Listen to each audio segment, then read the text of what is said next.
A pleasant day to everyone. For today's lesson, we have capturing marketing insights, which is collecting information and forecasting demand. In the end of this lesson, you student will identify the component of a modern marketing information system, and you can also know how the businesses or companies collect marketing intelligence. Third, you can also have or you can also be familiarized on how to have a good marketing research. You can also appreciate how the businesses do their forecast market demand. And for the last, you can also understand the influential developments in the macro environment. First, let's have the marketing information system and marketing intelligence. So we have here the MIS. They are consist of people, equipment, and procedures to gather, sort, or analyze or evaluate and distribute needed timely and accurate information to marketing decision makers. Marketers have two advantages for this task. First is the discipline method for collecting information and time spent interacting with customers. And also they can observe competitors and other outside group. Some of the businesses or some of the firm have marketing information system that provide a lot of details about their buyers, wants, references, and even the behavior.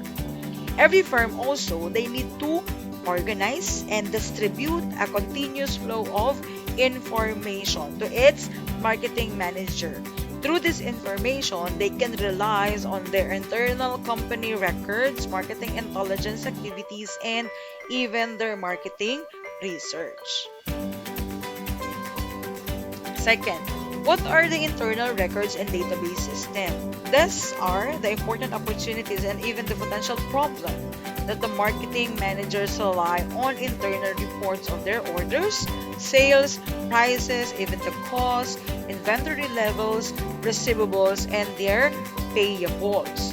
First po is what we have, the order to payment cycle. So this is the heart, meaning this is the core. This is the most important thing of their internal record system. Okay, why? Because the sales representatives, the dealers, the customers send order to the firm. The sales department prepares some invoices, transmits copies to buyers department, and also the back order out of stock items. They can also ship items, generate shippings, and even the billing documents. Because, again, customers favors firms that can promise timely delivery. Companies need to perform the steps quickly and even accurately. Second po is what we have, the sales information system. Marketing managers need timely and accurate report on their current sales. So like for example, we have here the Walmart. In Walmart, they have the so-called sales and inventory data warehouse that captured data on every item for every customers in every store every day yun nangyayari and every hours. Marketers must carefully interpret the data in terms of their sales. However, they also need to avoid drawing wrong conclusions. And for the last, we have here the databases, data warehousing, and data mining. So, isa-isahin natin. Databases is the organized collecting or collection of comprehensive information rather, about individual customers or prospect that is current, accessible, and actionable for lead generation, lead qualifications, sales, or customer relationship management. When we talk about data marketing, okay, data marketing again is a process of building, maintaining, and even using customer database and other databases. Ano-ano po yung laman yan? The products, the suppliers, and even the resellers. Their contract, transact with, and build relationship with their customers.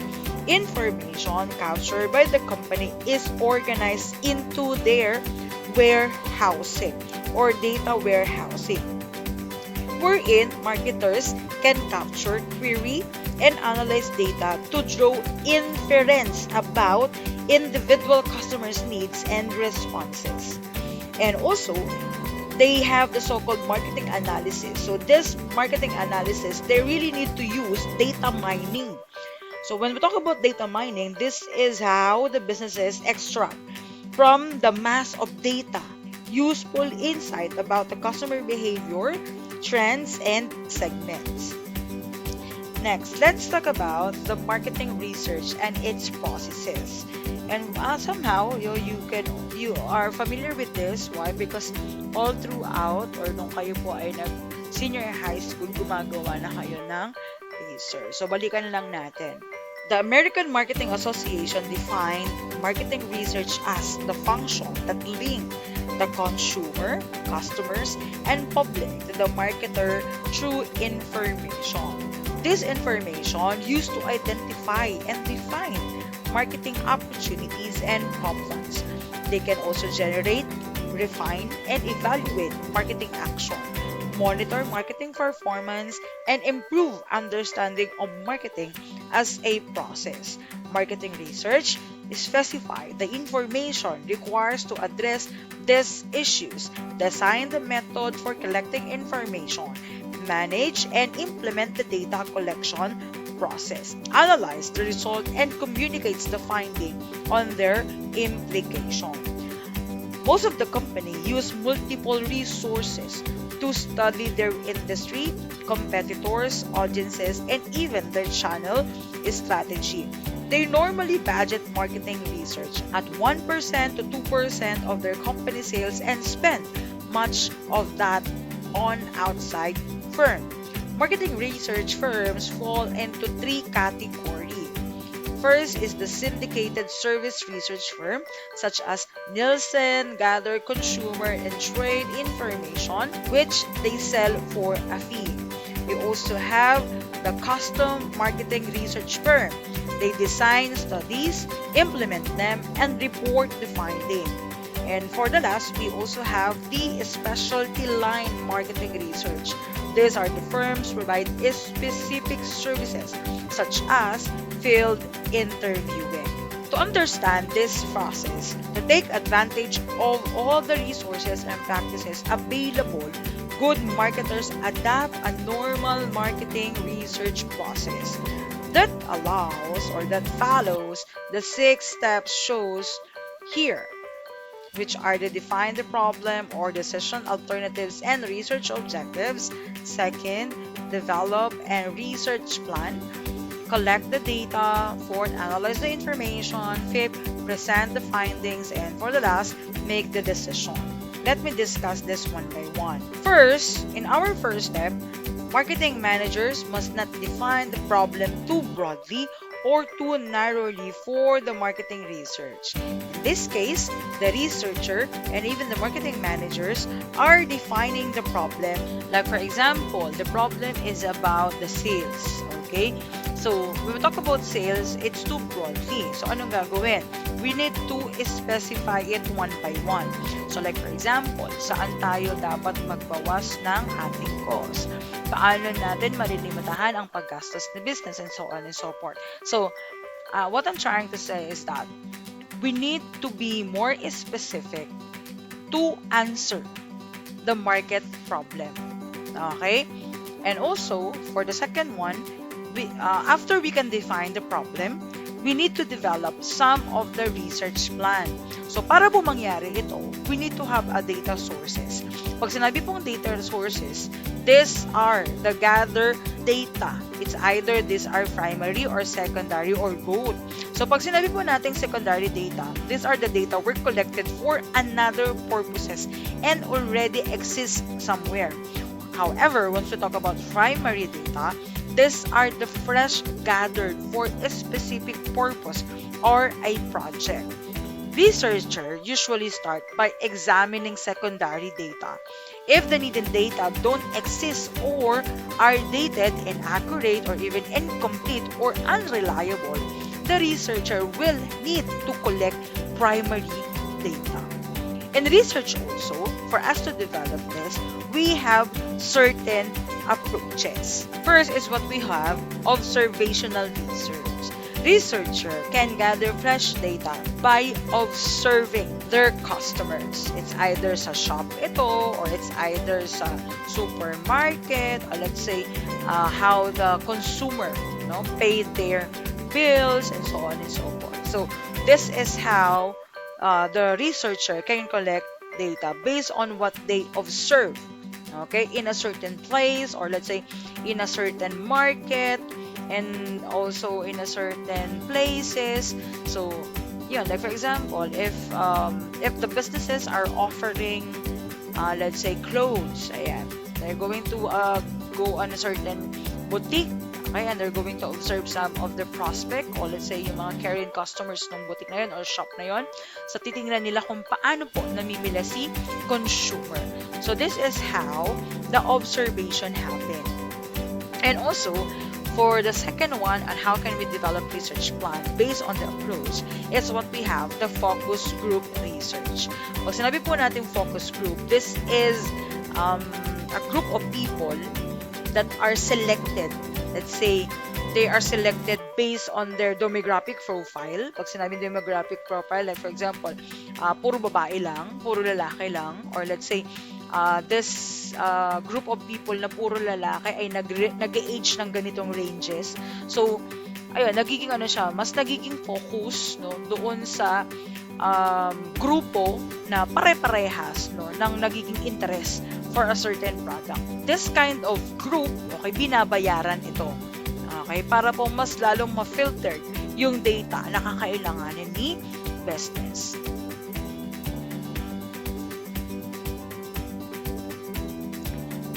And also, for the third approach is what we have, the survey research. Company undertakes survey to assess people knowledge, belief, preferences, and satisfaction, and to measure these magnitudes in general population. These are consist of question and answer, or let's say may mga multiple choices na kung saan it can address the problem of a company. And there also have some survey activity na hindi obvious na nag-gather ng information ang mga companies. Ano-ano ito? Like for example, once you buy a certain product, you give feedback. So kung ano yung feedback na yun, okay, nagagamit yun as part of their survey. And di lang yun. Pwede rin po mag-survey through call. Ayan. Paano po ito nangyayari? Kapag po si customer, like for example, ay tumawag doon sa business, or let's say nag-raise ng concern, and then after raising the concern, bago matapos ang call, ayan, nagkakaroon ng opportunity sa business to ask a certain questions. Okay? Hanggang sa matapos po yung kanilang tawagan. Now, meron din po tayong tinatawag na behavioral data. How these things happen. Customers leave traces of their purchasing behavior in store, scanning, data, catalog purchases, or even customer database. Actual purchases reflect consumer reference and often are more reliable than statements they offer to market researchers. Now, paano ito nangyayari? Time to time, once na tayo ay bumibili sa isang store, o kaya like for example, specifically, if we have some, let's say, card, example, SM Advantage card, Laking National, or either meron tayong membership card and so on doon sa isang store na yon. So, because of this data or because of this card, ayan, kapag hinihingin nila itong card na to para i-swipe once we buy, ang tulong nito ay hindi lang po sa atin. Okay? Bakit? Through this, okay, nagkakaroon sila ngayon ng record kung ano-ano yung mga pinamili mo. Because of this also, na-identify nila kung gaano kadami ang consumption na meron tayo. Okay? So, this also part of the research approaches. And meron din tayong tinatawag na experimental research. So, typically, this is examined with, let's say, mga scientific researches. Okay? And for us to come up with the research approaches, okay, meron din tayo mga ginagamit na different instrument. So, ano-ano yung mga instrument na ito? instrument are, let's say, questionnaires, let's say mga technological devices. Your questionnaires, okay, must consist of questions represent to respond because of its flexibility. It is by far the most common instrument used to collect primary data. So once we ask question, make it sure po na naiintindihan ng sasagot. Okay? Naiintindihan nyo kung paano siya sasagot. Isa yon. Kasi somehow, once we use broad or technical words, baka mahirapan sila na nasagutan yung mga tanong. So, once na nahihirapan sila, there's a possibility or tendency na makakasagot sila ng hindi talaga yun yung dapat nilang maisagot. Okay? And also, syempre kapag tayo ay kukuha or magkakaroon ng Q&A or once we do survey, we need to be specific with our respondent. In our respondent, ang tawag natin sa kanila is what we call sampling. Pag sinabing sampling, this is a population of your respondent. So pag sinabing respondent, these are your target populations. So pag sinabing target population, sila talaga yung makakasagot, no, doon sa problem ni business. And also, we have the sample size. So, pag sinabing sample size, how many people should we survey? Kaya po may mga quota. That's why we also use some of the statistical formulation to come up with the numbers of our respondent. And also, for the last, we have the sampling procedure. Paano natin makukuha yung mga kasagutan? Okay, how should we choose the respondents based on our sample size? So probably sampling allows marketers to calculate confidently meant for sampling error or make the sample more representative. And for the third one, we have here the collect of data or collection of data. The data collection phase of marketing research is generally the most expensive and error prone. Some respondents will be away from home, offline, or otherwise inaccessible. They must be contacted again or replaced. Others will refuse to cooperate or will give biased or dishonest answers. And for the fourth steps, we have here analyze the information. In analyzing the information, we need to extract findings by tabulating the data and developing summary measures. The researchers now, they have the so-called compute averages and measure of dispersion for the major variables and apply some advanced statistical technique and decision models to try to discover additional findings. They may test different hypotheses or theories applying sensitivity analysis to test assumptions and the strength of their conclusion. And for the number 5, present the findings. Now, the researcher present the findings. Researchers are increasingly asked to play a proactive consulting role in translating data and information into insight and recommendation. They're all considering ways to make the findings understandable and compelling. And for the last, the businesses make a decision. Decision in what way? If they're going to have a different kind of strategy based on the data that they are gathered, based on their findings. Ano po ang dapat na maging desisyon ng business?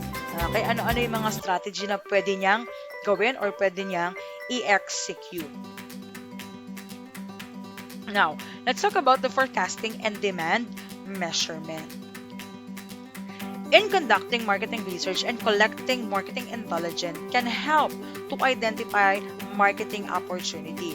The companies must then measure the forecast size, even the growth and potential profit of each new opportunity.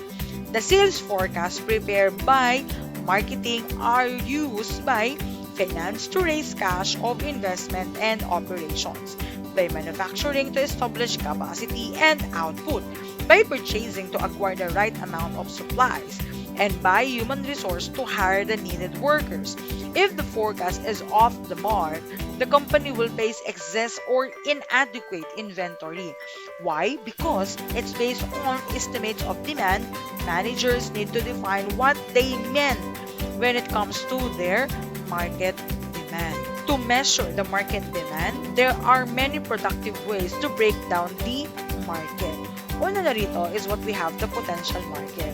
This is the set of consumer with sufficient level of interest in a market offer. However, their interest is not enough to define a market unless they are also have sufficient income and access to the product. Second is the available market. This is the set of consumers who have interest, income, and access to a particular offer. They are also eligible adults constitute the qualified available market. The set of consumers who have interest, income, access, and qualification for the market offer. Third is what we have, the target market. In target market, this is the part of qualified available market the company decide to pursue. And for the last, the penetrated market. This is the set of consumer who are buying the company's product. This for forecasting and demand measurement can be a useful tool for market planning.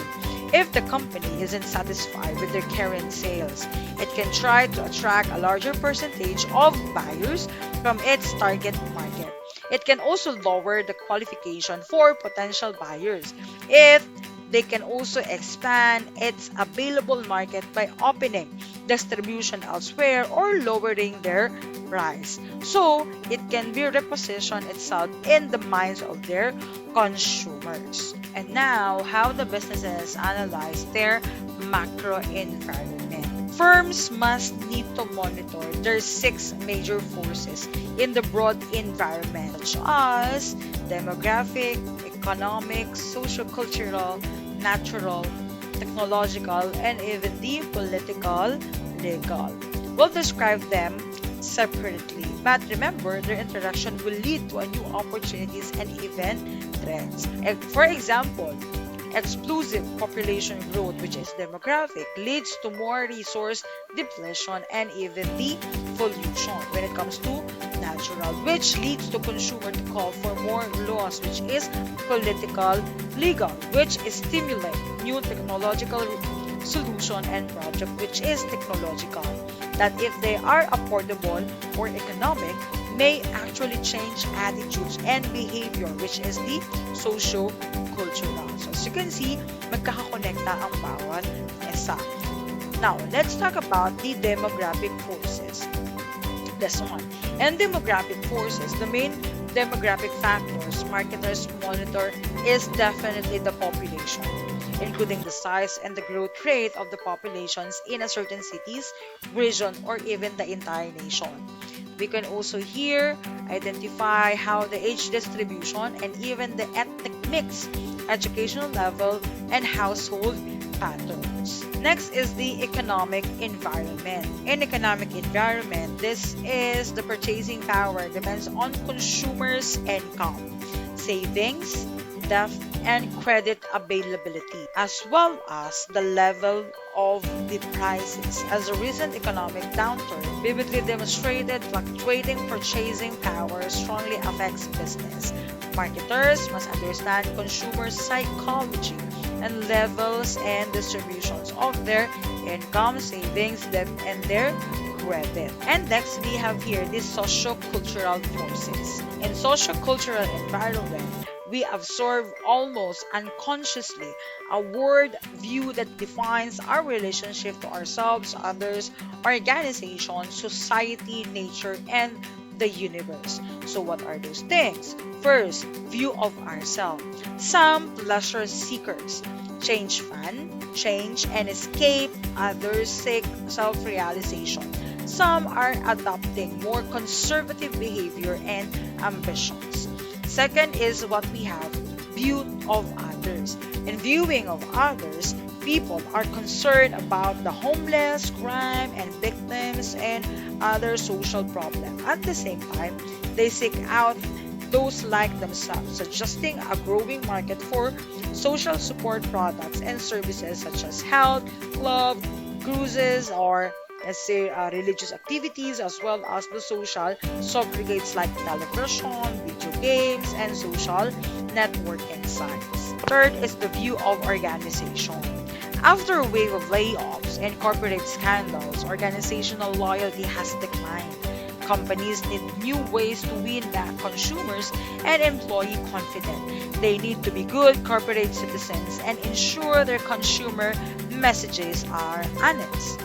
And for the fourth is the view of society. In view of society, some people defend society or preservers, some run it or makers, some take what they can from it or what we call takers. Some want to change it or what we call changers. Some are looking for something deeper or what we call seekers. And still others want to live it or what we call escapers. Consumption patterns often reflect the social attitude. Makers are high achievers who eat, dress, and live well. Changers usually live more frugally, drive small cars, or wear simple clothes, or escapers and seekers are the major market for movies, music, surfing, and camping. And for the fifth one, we have the view of nature. Business has responded to increase awareness of natures by making more green product, seeking new energy sources, and reducing their environmental footprint. Next is what we have, technological forces. The essence of market capitalism is the dynamics that tolerate the creative destructiveness of technology as the price of progress. Marketers should monitor the following technology trends: the accelerating pace of change, even the unlimited opportunity for innovation, varying R&D or research and development budget, and increased regulation of technological change. Let me discuss it one by one. First, in technological environment is the accelerating pace of technological change. Alam naman natin na time to time, nagbabago palagi ang technology. Okay, so more ideas than ever are in the work and the time between idea and implementation is shrinking. We all know that time to time, because of the innovation, palagi pong nag-iiba ang product o let's say palaging merong bagong model or units. Let's say ng gadgets, ayan, or let's say ng mga TV or even appliances or other appliances in our household. Second po, in our technological forces is what we have, the unlimited opportunity for innovation. Some of the most exciting innovations today are taking place into biotechnology, microelectronics, telecommunications, robotics, and designer materials. Another concern in technological forces is what we have, the varying R&D budget. So talk about varying, pabago-bago. Okay? The companies or many companies seem to be putting their money into copying competitors' product with minor improvement. So sino-sino sila? These are China, Israel, and Finland.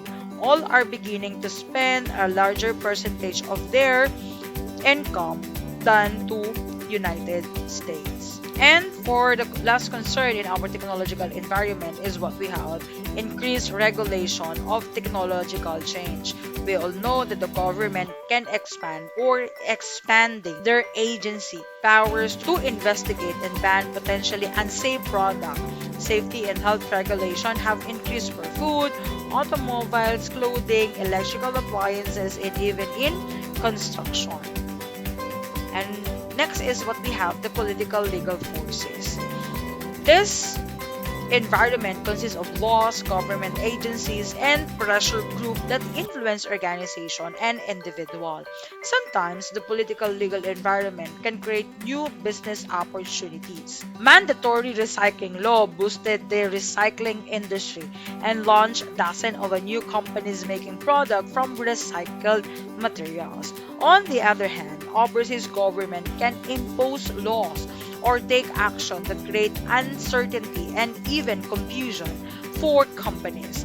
These two key trends are the increase in business legislation and the growth of special interest groups. And for the last is what we have, the global forces. Executives have the duty to keep track of both domestic and global issues, especially if they conduct business internationally, by learning about social issues that affect those in other countries and their cultural norms, consumer trends, and economic status. Company leaders can provide their teams with relevant training. This enables them to develop product or offer services that meet the needs of their international customers to provide solution to those challenges. Thank you for listening.